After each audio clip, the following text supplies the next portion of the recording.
రాబోయే పార్లమెంట్ ఎన్నికల్లో తెలంగాణలోని అన్ని సీట్లు మనమేనని పార్టీ ఎవరిని అభ్యర్థిగా ప్రకటించినా ప్రతి కార్యకర్త తానే అభ్యర్థిగా భావించి సైనికుల్లా పోరాడాలని మంత్రి జూపల్లి కృష్ణారావు పిలుపునిచ్చారు.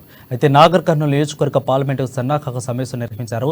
ప్రతి ఒక్క ఓటు విలువైందన్న విషయాన్ని గుర్తించాలని, ప్రభుత్వం అమలు చేస్తున్న గ్యారెంటీలను ప్రజలకు తీసుకుపోవాలని జూపల్లి కృష్ణారావు కోరారు.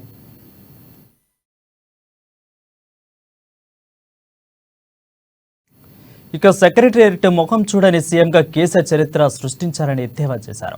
బీఆర్ఎస్ హయాంలో సొమ్మొకటిది సోకొకటిదన్నట్లుగా రాష్ట్ర సంపదను దోచుకున్నారని విమర్శించారు. ప్రజలిచ్చిన అధికారంతో నిరంకుశంగా పెత్తనం చలాయించిన దుర్మార్గులని అన్నారు. సకల జనుల పోరాటాలు ప్రాణత్యాగాలతో చలించిన సోనియా గాంధీ తెలంగాణ ఇస్తే ఒక్క కుటుంబం తన అవినీతి అక్రమ సంపాదనతో రాష్ట్రాన్ని కుక్కలు చెప్పిన విస్తరిలా మార్చేశారని విమర్శించారు.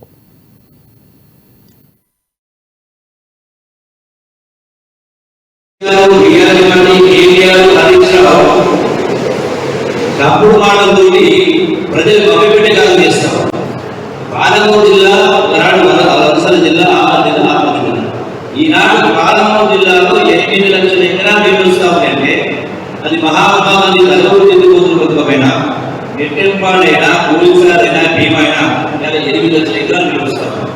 అట్లాగే కాంగ్రెస్ ప్రభుత్వ హయాంలోనే ఈ పాలమూరు ప్రధానమంత్రి కూడా అడ్మినిస్ట్రేషన్ చెప్పడం వాస్తవం చాలా మంది తెలియదు.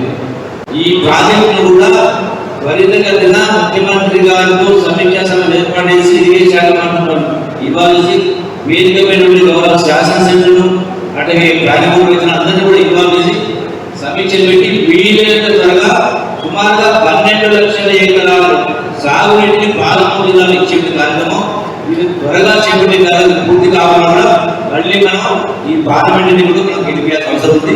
రైతుల కష్టాలు తీర్చాల్సిన అవసరం ఉంది. అట్లాగే ఎవరు కూడా ముఖ్యంగా